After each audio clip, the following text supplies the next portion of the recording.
Today's guest is Dana Kirchoff, a former vice president of growth and marketing and now founder of her own strategic growth consulting firm.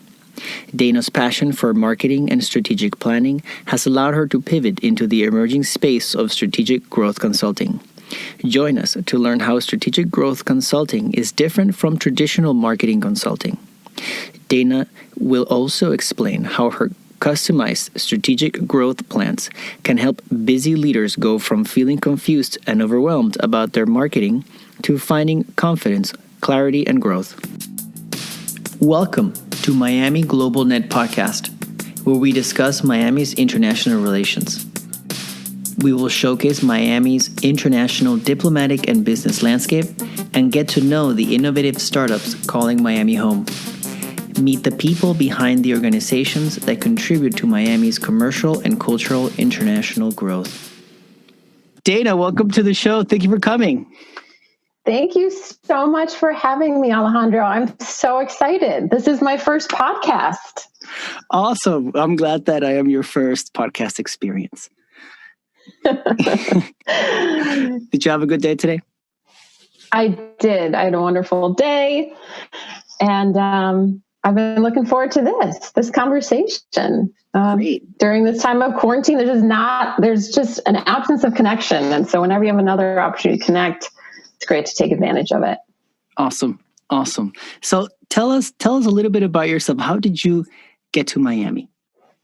How did I get to Miami? All right. Well, I was born in Milwaukee, Wisconsin, and I've lived in Houston, Texas until I was 5, Lincoln, Nebraska until I was in high school. I finished up high school in a small city just north of Milwaukee called Fond du Lac. I went to college in Minnesota. That's where I met my husband.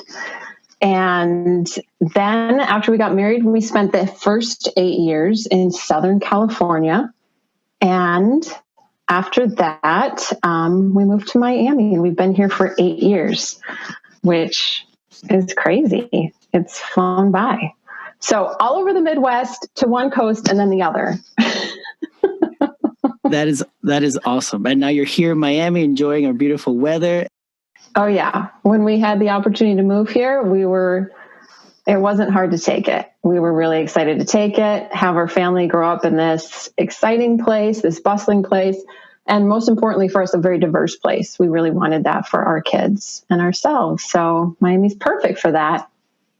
And what brought you down initially? Was it a job or? Yes, it was a job. So my husband is the director of curriculum and instruction at Divine Savior Academy in Doral. That's where I live in Doral, right outside of Miami.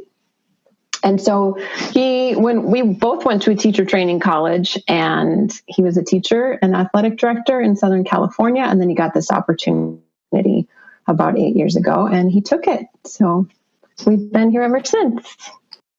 Dana and I go back from when I had a business in Doral. I had a Doral magazine at the time with my business partner, and we reached out to Divine Savior Academy to see if they were interested in advertisement, and then that's how we started our relationship. So we know about each other for a little bit. Yeah, probably like 5 years. I think we figured it out the other day. You were a great partner for our school and getting the word out to families in our community. So it's awesome. It was definitely fun working with the magazine and Doral and you guys. So Dana, you have a startup, which is pretty exciting. Yes. Miami is number one in startups. So how did you originally get into marketing, and how did you go all the way to starting your strategic growth consulting firm? Yes, it's been a wonderful journey. So the older I get and the more career experience I have, the more I've noticed some themes in my life, and they kind of knit together my past work experience. So I've always been passionate about a few things, but the top two are probably the idea of understanding. Just so many problems and issues and disagreements and conflicts come from misunderstanding, whether it's an argument, it's personal, or it's in the workplace. So this idea of understanding has always intrigued me, and about bringing understanding to the world in a lot of different ways. The other big thing that I'm passionate about is growth, personal growth, reading, learning. And I found that those two ideas are linked because we grow when we find understanding. And what I mean is, you have to understand you have a problem before you're going to grow past it. So we identify a problem, we become aware of it, we learn how to solve it through research or a mentor. We make a plan, we execute it, and then we gain a whole bunch of confidence when we grow, when we get past it. And then the cycle starts all over again. So those two fascinations, like growth and understanding and the relationship between the two, have fueled my work journey. So I started as a teacher. Lots of growth there, understanding, learning. I did that for 2 years, taught 3rd and 4th grade.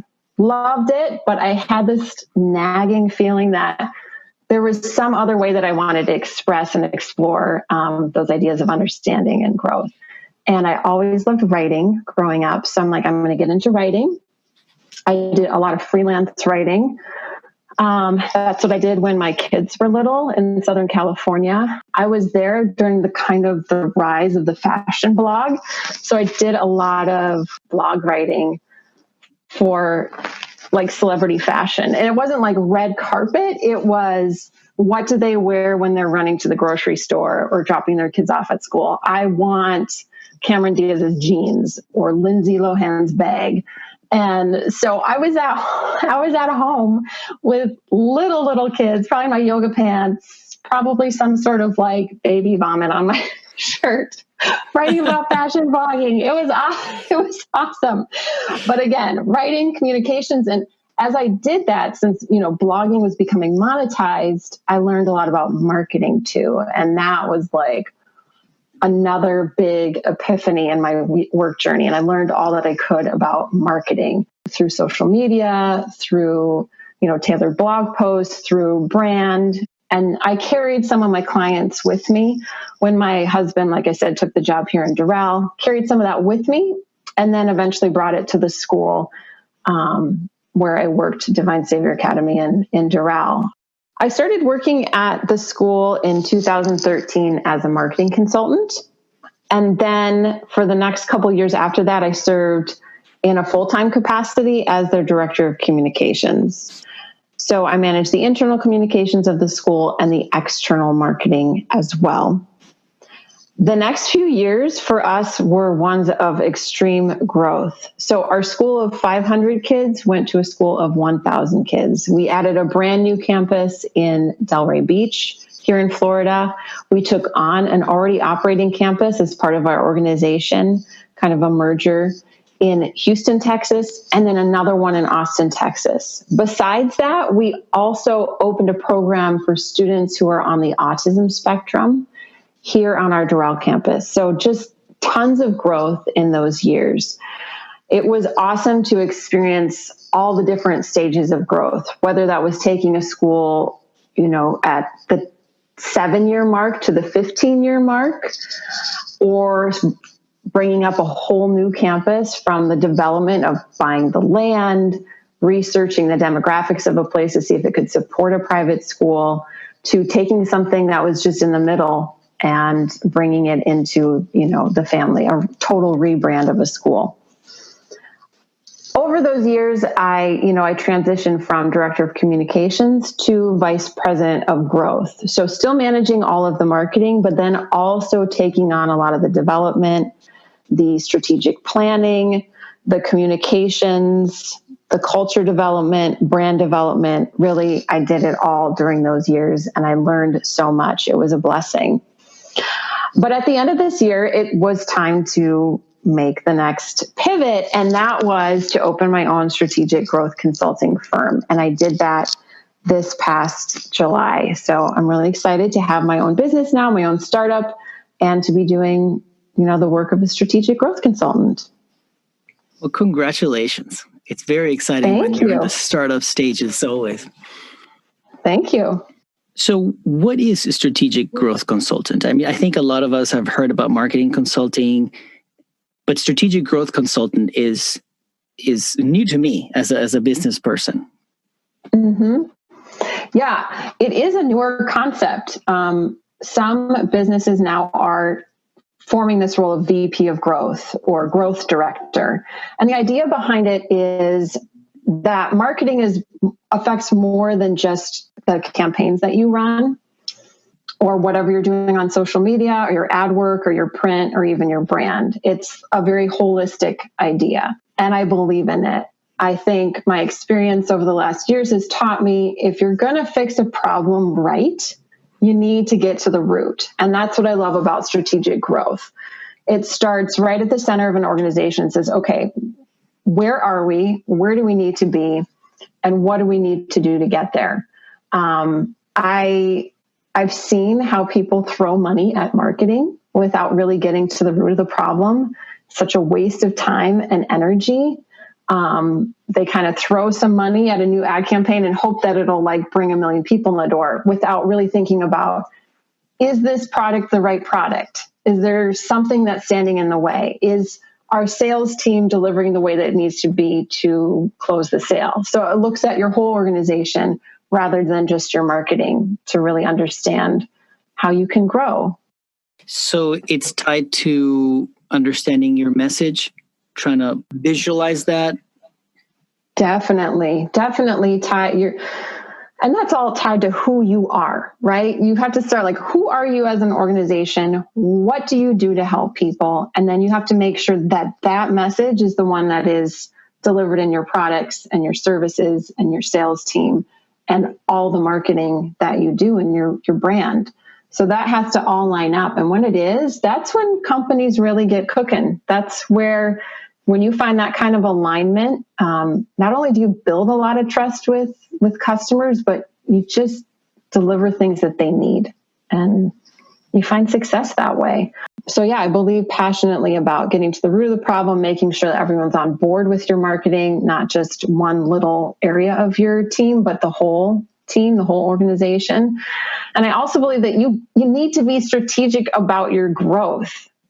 One of the wonderful things about living where we live, even in the middle of pandemic, is that there are a million opportunities out there to grow yourself, your business, your brand, your products, your partnerships. In fact, once you get your feet off the ground, the next thing that hits you is that you're just bombarded with opportunities. And that's great, but you have to be careful because there's danger in that much opportunity. And the danger is you're going to get distracted, or you're going to dilute your focus, or you'll get sidetracked, or you get wrapped up in unnecessary business. And we're busy, so it must be we're doing something right.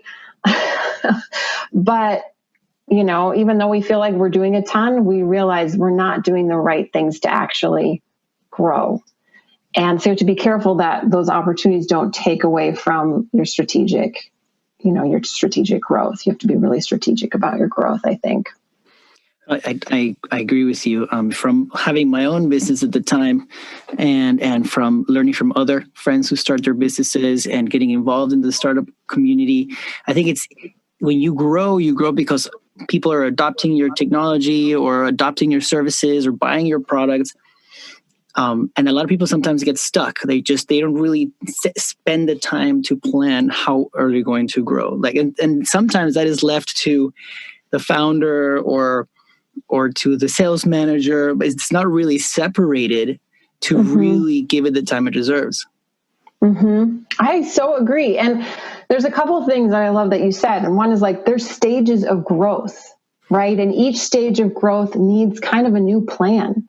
And especially once you get team members, if you don't have a plan to grow, that's when silos happen in organizations and businesses. They do this, they do that, and we're not working together as a powerhouse to move growth forward.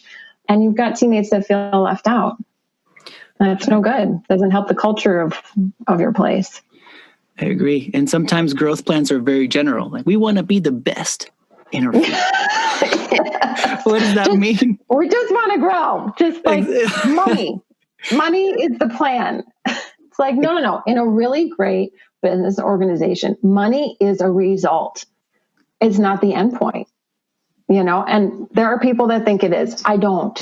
I think your business organization helps people in some way or helps them solve a problem in some way. And that's the exciting part.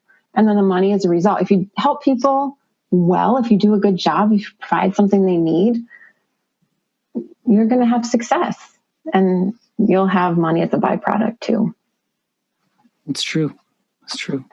So when should people think about hiring a strategic growth consultant like you? That's a great question. Since strategic growth consultant or VP of growth is a new title that's emerging as people get more holistic about their businesses, they wonder, okay, so what do you do? When can you help me? What can you help me with? So I think there's a few times, we were talking before about there's different stages of growth. So one time is when you're just starting your business and organization. You cannot afford an in-house marketing director, but you need to create your brand and you need to develop a marketing plan. And it's critical because I'm guessing you don't have a lot of money at that point, but you need to grow. And it's hard to invest in that, but it's critical. It's really critical because growth is the most important thing you need to do in those beginning months and years. So that's one time. I think another time is when you're stuck and you're not growing. You've experienced some success, but you've hit a plateau and you just can't figure out why. I think a consultant brings a fresh set of eyes and an outside perspective that can kind of help you identify the root of your growth issues and then bring some new solutions to the table.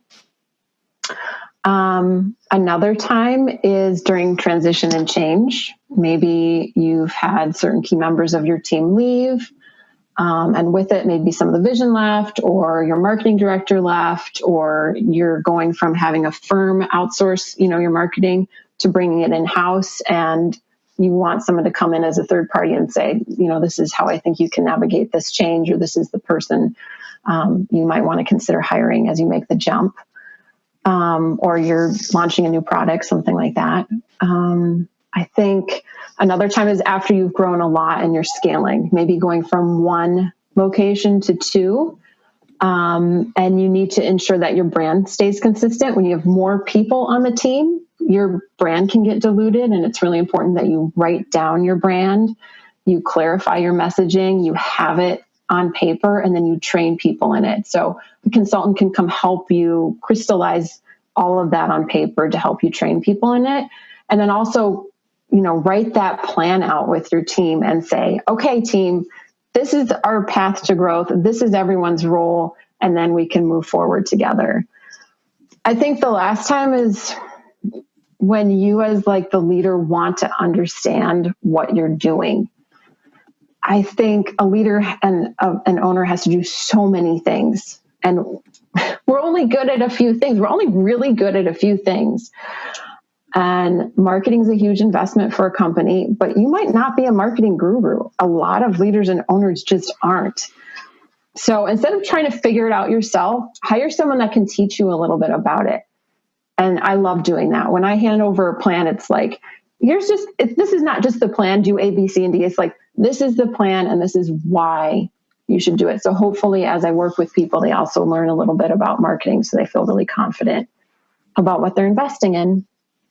I mean, sometimes when you're growing your business and you don't have the time to think about certain things, it's important to consider getting a consultant because it's better than hiring somewhere else full time. Yeah. And those things need to get done. So it's either you do it yourself, but that means that I need to put time into doing something I do not know fully, but needs to get done. And me as a leader, I mean, it just makes sense to reach out to someone that's a professional, get it done, build it, and trek forward. Yeah. And like you said, people, a business owner, an entrepreneur, they're good at doing a lot of different things, especially in the beginning. And it's really tempting to say, this is another thing that I can just do in-house. But the bigger you get, the higher the stakes. And you can make a lot of expensive mistakes with your brand and with your marketing that are hard to undo. And no one has time or money for that. So it can feel like an investment at the beginning, but in the long run, it's just going to get you where you want to be faster and cheaper, I believe. I agree with you again. I mean, you could be functioning under a decision you made 9 months ago, and incrementally, little by little, all of a sudden you realize it's like, oh, this is not the path we should have gone, but we made the decision a month ago. But if we would have hired a consultant to be like, the professionals told us this, then, you have more security. So Yeah, and I think it's really important too. So you have the expertise part of it.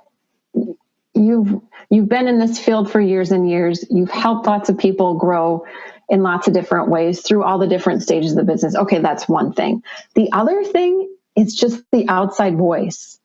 As business leaders and owners, our business is often a huge part of our life, and we just get so inside our bubble that it's hard to have a clear perception of it. It's hard. We're so inside of it. It's hard to have the perspective we need to make some hard decisions and changes. And a consultant can come in and help with that. I always like to say the hardest person to help is yourself. It's true. Right? It's so true. The hardest website that I built was my own.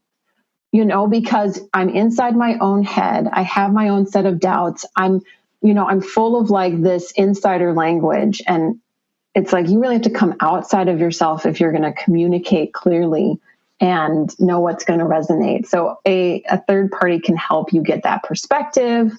That helps you just see what you're not seeing, or we all have blind spots. And definitely makes a lot of sense to me. Yeah. So how do you help businesses grow? Okay. Yeah. So I said, when can you bring me on? Okay, great. What are you going to do when you get there? Yes. That's great. That's a great question. So the first thing that I do is I'm just going to listen. I believe that listening is a pathway to understanding, a pathway to growth. So I want you to just tell me where you are right now, what you're doing, and where you want to be. And I'm going to ask you lots of questions. And then I think the most powerful question I'm going to ask is, what's your vision, right? Where do you want to be? And from there, I'll look at your business, your marketing, your brand, and I'll just kind of run an analysis on all of it. Okay, I know where you are. I know what you're investing in. I know where you want to be. Now I'll look at it with a fresh set of eyes. And I'm going to do a lot of research on that. And then I'm going to say, okay, these are your strengths. These are the things that you need to keep doing. And these are the things you need to leverage for more growth. And then I'm going to do the not so fun part of saying, this is what's not working. This is what you need to change. And that's a pathway to understanding. That's a pathway of growth, is like going, oh, okay, yeah, this is not working. Even though we started this product a year ago and we love it, it's just not doing what it needs to do. And sometimes it's hard to kill your darlings. There's a saying about you have to kill your darlings sometimes. You might love it and love the idea of it, but if it's not working, it's time to leave it behind. So listen, kind of diagnose what's working and not, and then I build you a plan and say, these are the things that you can do, usually between like 9 and 18 months, just because the world changes so fast now. I mean, look at what we've been through in the last few months. I'll build you a plan, and then I'll walk you through it. And some of those things that I'll be able to help you with, if it's brand development, writing you brand language, integrated marketing plans, those kinds of things. And some of those things, I just have partners that I can refer you to that I trust and go, okay, I'm not going to run your new PPC campaign, but I know a really great guy who can do it for you.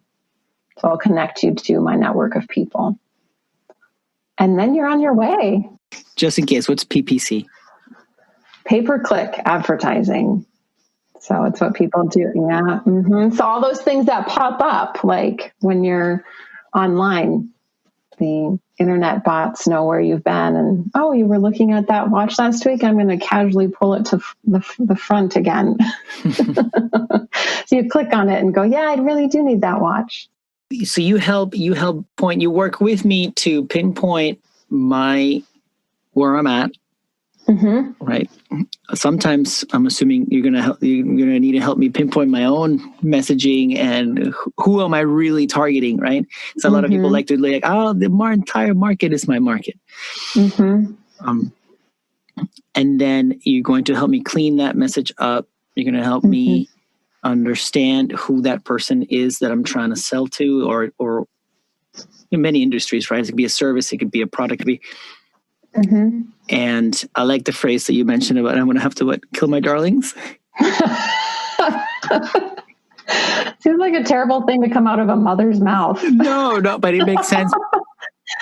It's how it feels. We feel about some of our little projects. Like, this was the best idea that I had, and I've always wanted to do this, and it's just not good. It's taking time. It takes time. Or maybe it's too selfish. It serves me, and I really like it. Oh. But it's not serving your audience. Kind of like how some people buy gifts. Like, my son loves Legos, and he would love to buy me Legos for Mother's Day. But it's but you can't buy presents that you want. You need to buy things that mom would want, right? It's the same thing sometimes with our products and services. These are the things we like, but it's maybe not what our audience needs. So tell me again, the time frame that you mentioned was 8 to 10 months. Is that what you said? For strategic plan? Yeah, to develop a full-blown strategic plan? No, that process is much shorter. Oh. But the plan, I try to plan out the next, 9 to 18 months for your business. Oh, okay. So it's not These are the things you need to do in the next 9 to 18 months. These are the things, and I'm going to prioritize that list for you. So you were talking about, okay, what are the things you can help with? Well, every business is something different. Like, maybe someone's, they brought me in because they're like, I'm not getting anything from the campaigns. Like, people aren't clicking, people aren't buying. And then that problem might not be that the marketing guy is not delivering the ads the right way. It might be that your message is off, that you're not connecting with your audience, that people don't understand what you're selling. So that would be the first thing that we need to clean up. After that, we would go and look at your statistics and analytics for your ads and see if that's part of the problem too. So prioritizing it is important. That's the strategic part of it.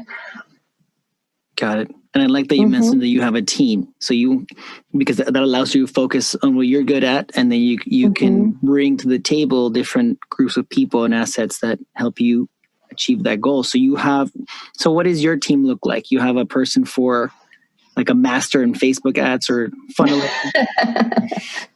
So my team is like a network of partners right now. And marketing is such a broad field. Like, any field is broad, but marketing has the same way. You have the strategic end of marketing.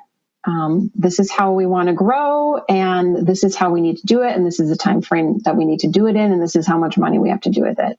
Then there is the brand end of marketing, developing your brand, your story, what people say about you when you're not in the room. That's one way that people define brand.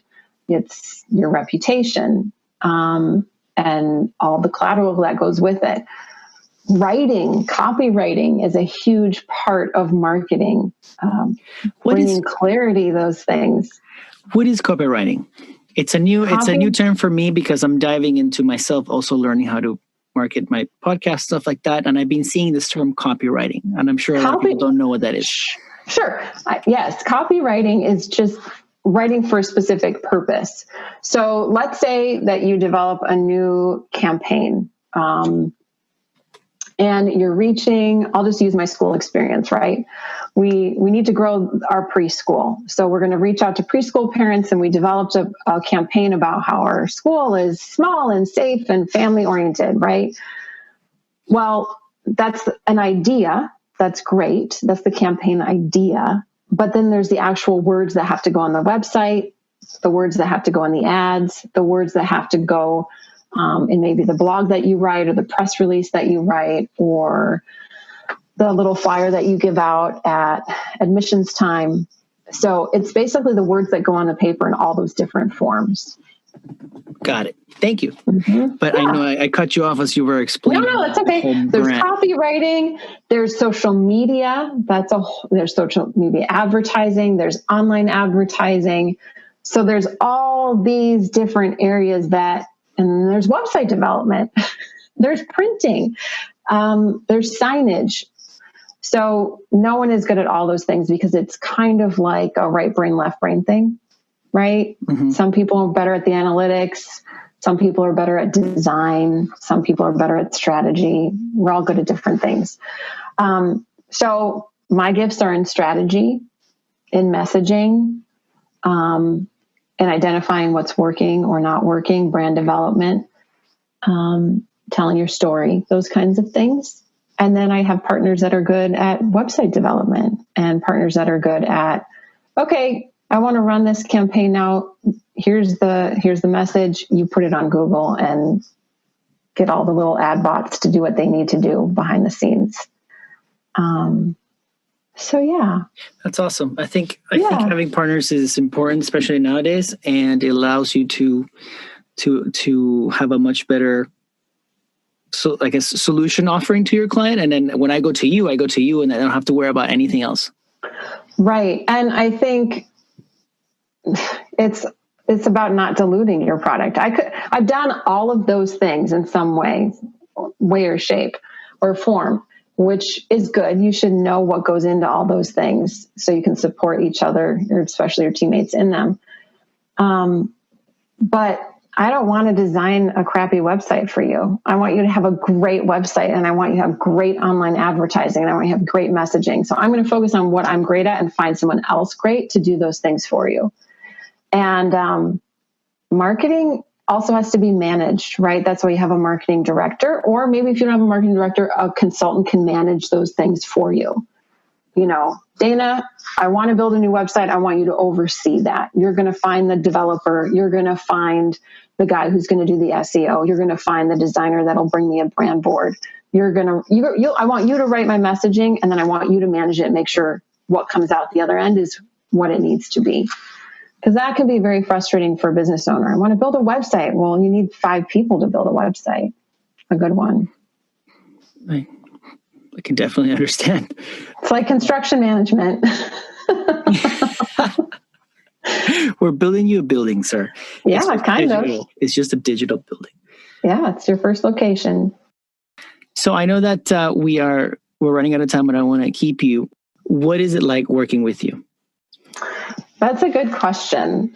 I have a guiding philosophy. I think every business and organization should have one. Other people call it a value statement or a manifesto, but it's what I'm shooting for every time I work with a client or a team. So first thing is you can expect that I'm going to dig for the root of the problem. I like to say, let's not put out fires. Let's not run around putting out fires. Let's take away the matches, right? Let's find the root of the problem. So I'm going to help you do that. I believe that listening is really important. I believe it's the sincerest form of respect and the foundation for building trust. So you can expect that I'm going to listen to you and ask questions to make sure I understand you and your business, your struggles and your dreams. I try to make things as simple and clear as possible. Life is confusing as it is. We are bombarded with messages, thousands of them every day. The ones that win are the ones that are clear and simple. And so I want to do the hard work of being clear and simple in communications, marketing, and planning. It serves everybody. And then I believe in creating shared understanding. I think when we understand our obstacles and each other, we move forward together. So those are the things that I work for every day when I serve my clients. And I would love to serve anyone out there. I'm so excited to be, getting off the ground. And if you're interested in working with me, the first thing that you need to do is set up a consultation online. So if you go to my website, Alejandro, will you put this in the show notes? Yes, of course. Of course. Awesome. Because my name is hard to spell. But my website is danakirchoff.com. And there's a little button up in the right corner. You can schedule a consultation. That's the first step. If you want to get to know me a little bit better, you can follow me on Facebook or Instagram at Dana_M_Kirchoff. And I would just love to meet you. I'm so excited. I'm so excited to be starting and helping people grow in whatever ways that they need it. Awesome. Thank you so much. And I have to say, Dana is very, very friendly and awesome. And even during our conversation, she was asking me questions about my podcast and already dropping knowledge on me, and I was like, this is great. So feel free to reach out. You'll find the information in the show notes. Dana, thank you so much for joining me today and sharing your story, and good luck. Thank you. Thank you so much for having me. It was a true honor and a pleasure, and all the best to you and yours as well.